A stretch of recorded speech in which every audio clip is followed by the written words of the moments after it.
আগামী 21, 22, 23 ফাল্গুন ইসালে সওয়াব কোথায় বলেন তো?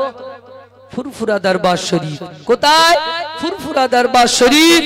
আগামী 21, 22, 23 ফাল্গুন এবছর পবিত্র রমজানুল মোবারক মাসে পড়েছে, সেটাও আবার রহমতের পর্বের ভিতরে। জোরে বলে যে 5, 6, 7ই রমজান, 5, 6, 7ই রমজান, 21, 22, 23 ফাল্গুন ইসালে সওয়াব। দাদা পীরের কবুলিয়াতের ইসালে সওয়াব যাবো তো নাকি ইনশাআল্লাহ?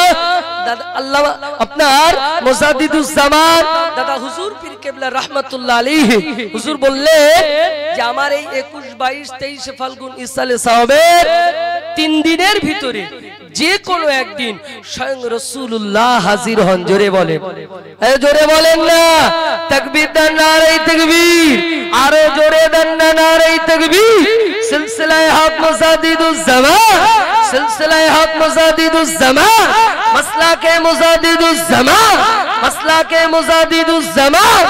আরে তাকবীর! আপনারা সকলেই যাবেন, আমি দাওয়াত দেওয়ার কেউ নাই। দাওয়াত কে দিয়েছেন? স্বয়ং দাদা হুজুর দাওয়াত দিয়ে গেছেন। আপনারা তানার মেহমান, আমি গুনাহগার, সেই বাগানের একজন নগণ্য খাদেম হিসাবে একটু স্মরণ করে দিচ্ছি, যাবেন। এবং বসিরহাট মাওলানা বাগ দরবার শরীফে আজকে ইসালে সব শেষ হয়ে যাচ্ছে। হুজুরের হাতে, নিজ হাতে প্রতিষ্ঠিত মাদ্রাসা আমিনিয়া মাদ্রাসার ইসালে সওয়াব প্রথম রোজা থেকে রবিবার, সোমবার, মঙ্গলবার যদি সুযোগ হয় একটু দোয়া নিয়ে আসবেন। ওলির দরবারে একটু যাবেন, দোয়া নিয়ে আসবেন। ওলিদের দামান ছাড়বেন না, ওলিদের দামান ছাড়বে না। ফুরফুরার ইসালে সওয়াবে আমি অদম গুনাহগার নিয়ত করেছি প্রতিদিন তারাবি পড়ব, চলে যাব, আবার এসে ফজরের নামাজ পড়ব, 3 দিনেই যাব। এরকম আপনারাও নিয়ত করেন। আপনারা খাটাখাটনির মানুষ, অন্তত একটা দিন হাজরি দেবেন, একটা দিন একটু দোয়া নেবেন, চেষ্টা করবেন আখিরি দিন, শেষ দিন গিয়ে আখিরি দোয়াটা নিয়ে বাড়িতে আসা। কারণ যে ইসালে সওয়াব কবুলিয়াতের ইসালে সওয়াব। আল্লাহ আমাদেরকে সকলকে আপনার দাদা পীরের ওই ইসালে সওয়াবে যাওয়ার মতো তৌফিক দান করেন। দাদা পীরের বাগানে, দাদা পীরের ভক্ত, দাদা পীরের অনুরক্ত আমরা যারা আছি সকলকে আল্লাহ হেফাজত করেন। সকলে বলুন আল্লাহুম্মা আমিন। আরেকটু জোরে বলেন আল্লাহুম্মা আমিন। সকলে মন খুলে একবার দরুদ শরীফ আল্লাহুম্মা সাল্লি আলা আল্লাহ নবী বললেন ইয়া আখি জিবরাইল, ও আমার ভাই জিবরাইল, আর বলতে হবে না, আমি রাসূলুল্লাহ জানিয়ে দিলাম। আল্লাহ নবী চোখ দিয়ে টপ টপ করে পানি পড়ে, আমার উম্মত বড় গুনাহগার হবে, আমার উম্মত বড় খাতাকার হবে, আমার উম্মত বড় সিয়াকার হবে। তারা কিভাবে ওই জান্নাতে প্রবেশ করবে? তারা কিভাবে আপনার জাহান্নামের আযাবটা সহ্য করবে? এত কষ্টের আযাব। ও দুলাল মালিক, ওই জাহান্নামের অগ্নিকুণ্ডের ভিতরে বেনামাজীদেরকে ফেলা হবে, নাফরমান বান্দা বান্দি দিগকে ফেলা হবে, বেরোজাদার বান্দা বান্দি দিগকে ফেলা হবে। ও দুলাল মালিক, আল্লাহ নবী কাঁদতে লাগলেন। আল্লাহ নবী চোখ দিয়ে পানি পড়ে আল্লাহর কাছে দোয়া চায়, আল্লাহ পাক আমার উম্মত ওই আযাবটা সহ্য করতে পারবে না, আল্লাহ আমার উম্মত ওই আযাবটা সহ্য করতে পারবে না। ও সোনার মালিক, জাহান্নামের কথা শুনে আবার আপনার নবীর চোখের পানি চলে আসি, কিন্তু সেই নবীর উম্মত হয়ে আমাদের একটা বার হৃদয়টা কাঁপে না। জাহান্নামের কথা বহু শুনেছি, কিন্তু একটাবারও অন্তরটা কাঁপেনি। একটাবার ভাবেন কেন কাঁপে না? গুনাহ করে করে গুনায় জর্জরিত হয়ে গেছি, গলা পর্যন্ত হয়ে গেছে, যে এতে জাহান্নামের কথা আর সহ্য হয় না, জাহান্নামের কথা শুনলেও হৃদয়টা কাঁপে না। যে একটাবার ভাবে জাহান্নামায় যেতে হবে। আল্লাহ পাক দুটো জায়গা তৈরি করেছেন, একটা জান্নাত একটা জাহান্নাম। বান্দা যেমন ইবাদত করবে তেমন জায়গায় যেতে পারবে। মনজিলে মাকসুদ বান্দার সেটাই হবে, যেমন কাজ করবে বান্দা সেই জায়গায় পৌঁছে যাবে, যে রাস্তাতে চলবে বান্দা সেই জায়গায় পৌঁছে যাবে। বান্দা যদি পৃথিবীর জমিনে জান্নাতের রাস্তায় চলে তো জান্নাতের রাস্তায় পৌঁছে যাবে। বান্দা যদি পৃথিবীর জমিনে জাহান্নামের রাস্তায় চলে তো জাহান্নামায় পৌঁছে যাবে। যে সেই জন্য আমি আপনাদের কাছে অনুরোধ করব, আমরা আল্লাহর ইবাদত করব, বندگی করব। সাহাবায়ে কেরামেরা পৃথিবীর জমিনে 10 জন সাহাবীকে আল্লাহ পাক জীবিত অবস্থায় জান্নাতের সার্টিফিকেট দিয়েছিল। আপনারা শুনেছেন না? 10 জনকে জীবিত অবস্থায় জান্নাতের সার্টিফিকেট দিয়েছিল। আর আমরা মরণের পরে পাবো কিনা আল্লাহই জানে। তারা কেন জান্নাত পেয়েছে? আল্লাহকে মহব্বত করেছে, নবীকে মহব্বত করেছে। আল্লাহ আমাদেরকে একটা ব্যবসার কথা বলেছে, সাহাবায়ে কেরামেরা সেই ব্যবসাটা করে পৃথিবীতে জান্নাতের সার্টিফিকেট পেয়েছে। আমরাও সেই ব্যবসাটা করব ইনশাআল্লাহ। জোরে বলেন ইনশাআল্লাহ। ব্যবসাটা কি? অনেকে ইনশাআল্লাহ বলতে চাচ্ছে না, কেন বলেন তো? যে ব্যবসাটা কি আগে শুনেলে নাকি? আল্লাহ বললেন, ইয়া আইয়ুহাল্লাযীনা আমানু হাল আদুল্লুকুম আলা তিজারাতিন তুনজিকুম মিন আযাবিন আলীম। আমি আল্লাহ জানিয়ে দিলাম, ইয়া আইয়ুহাল্লাযীনা আমানু হাল আদুল্লুকুম আলা তিজারাতিন। আসসালামু আলাইকুম ও বিশ্বাসী বান্দাগণ, আমি আল্লাহ কি তোমাদেরকে একটা ব্যবসার কথা বলবো। ওই ব্যবসাটা হলো, ওই ব্যবসাটা যদি করো পৃথিবীর জমিনে বড় লাভবান হয়ে যাবে, পৃথিবীর জমিনে বড় লাভবান হয়ে যাবে।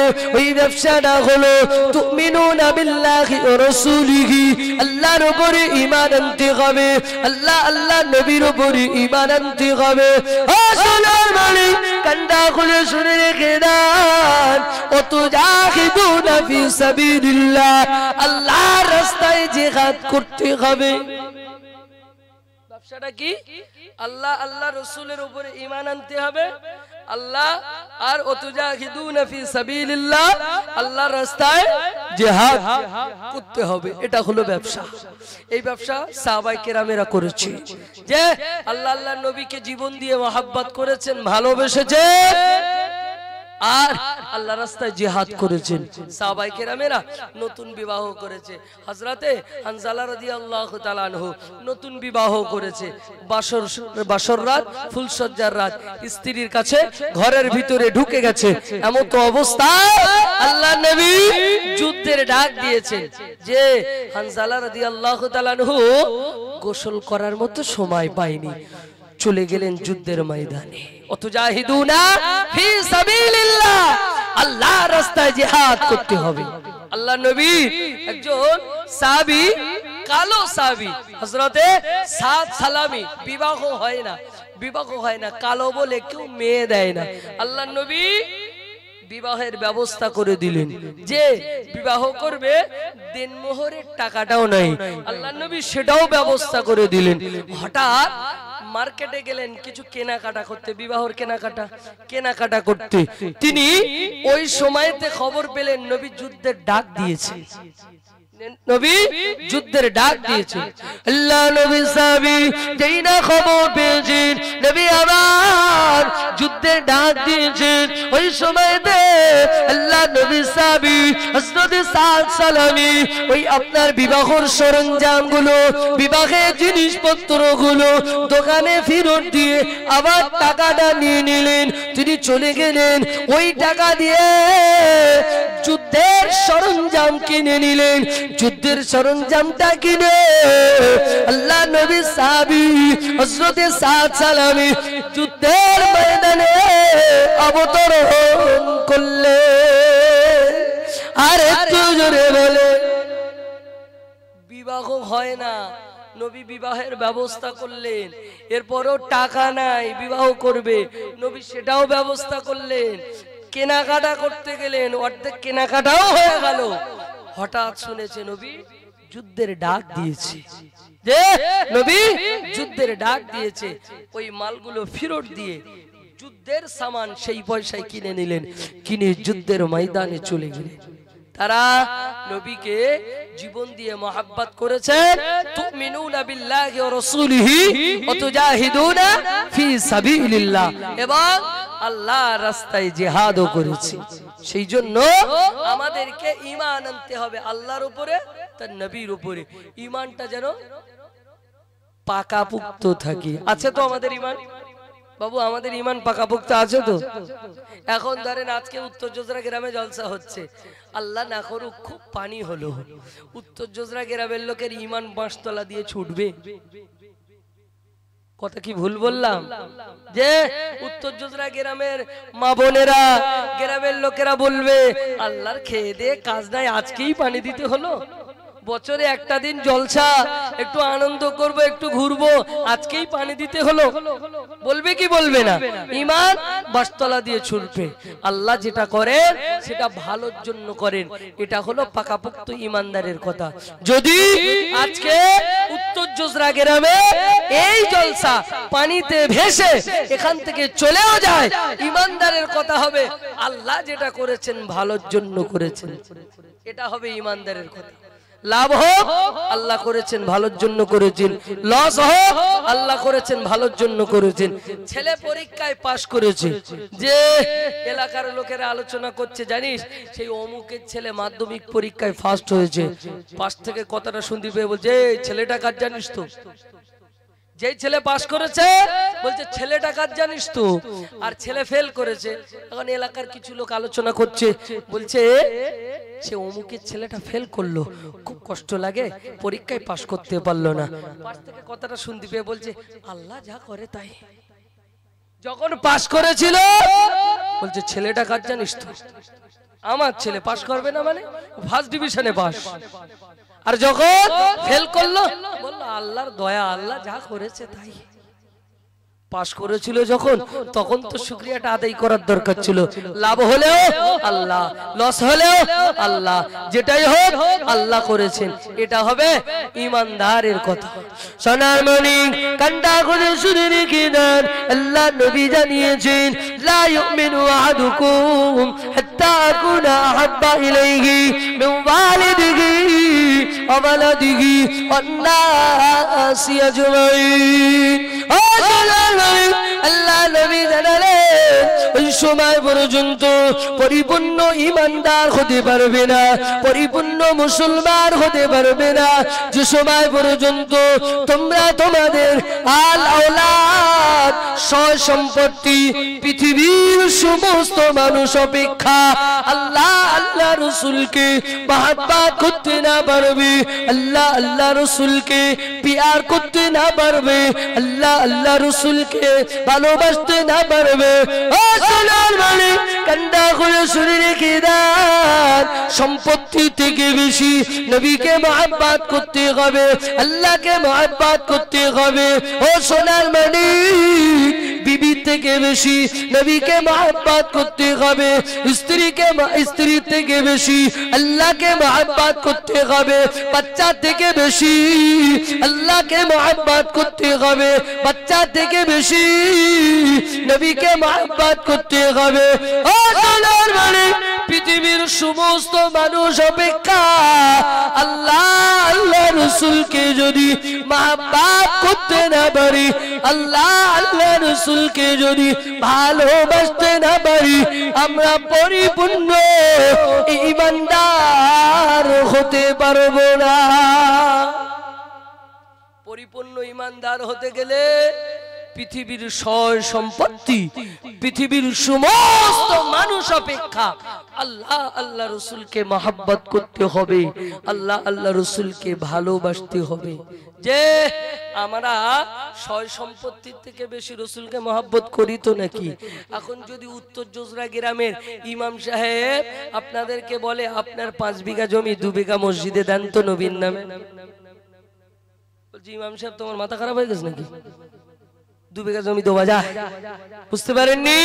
নবী বললে সয় সম্পত্তির থেকেও বেশি নবীকে মহব্বত করতে হবে, নবীকে ভালোবাসতে হবে, নবীকে পিয়ার করতে হবে, তবে আল্লাহর পিয়ারা হতে পারবে, পরিপূর্ণ ঈমানদার হতে পারবে। সাহাবায়ে কেরামেরা জীবনের থেকে বেশি নবীকে ভালোবাসতেন, জীবনের থেকে বেশি নবীকে মহব্বত করলেন।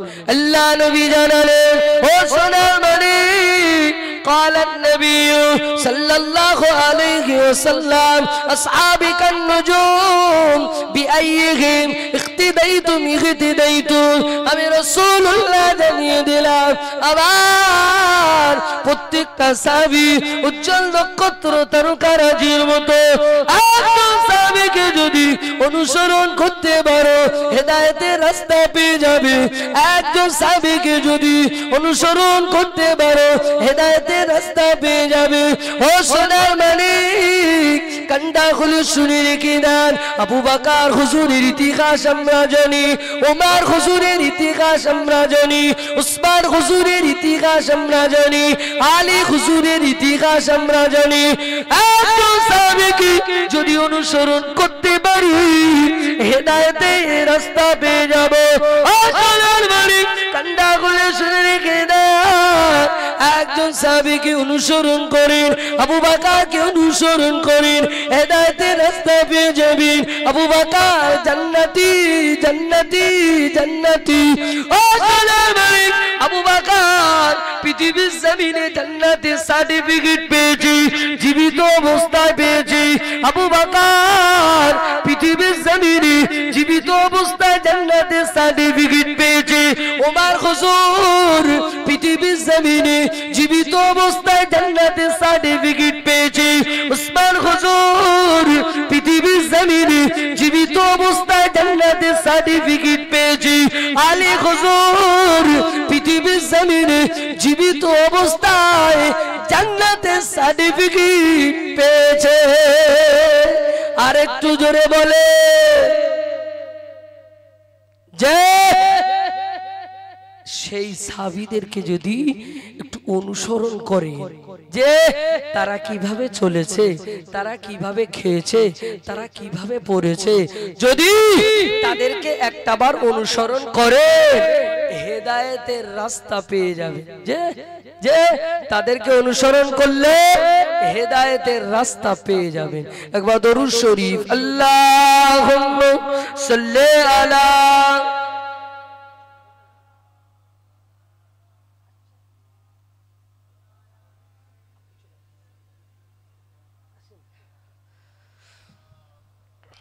दिले मोमिन में जब मुझे मोहब्बत झूम जाती है,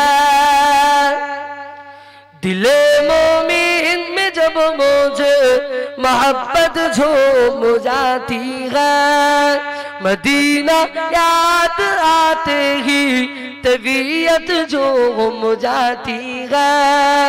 दिले मोमिन में जब मुझे मोहब्बत झूम जाती है, मदीना याद आते ही तबीयत झूम जाती है।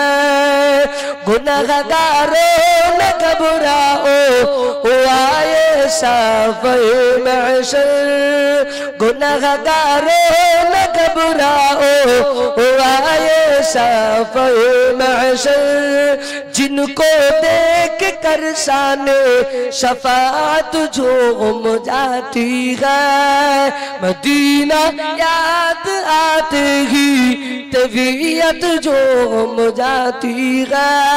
अल्लाहुम्मा सल्ली अला